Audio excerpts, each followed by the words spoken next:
Hi everyone, welcome back to a new episode of How Logical. Today in this video, I'm going to show you how you can log into your YNAB's account.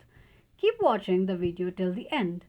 To log into your YNAB's account, firstly open your YNAB application.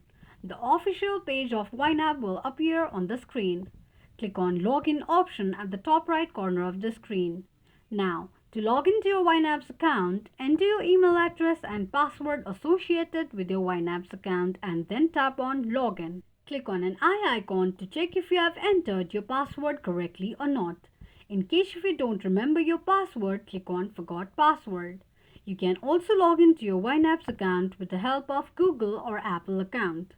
This is how you can log into your YNAB's account quickly and easily just in few steps. If you have any thoughts or queries, let us know in the comment section. Don't forget to subscribe to our channel. Also press the notification bell icon so that YouTube will notify you whenever we post a new video. I hope this video was helpful to you. Thank you so much for watching.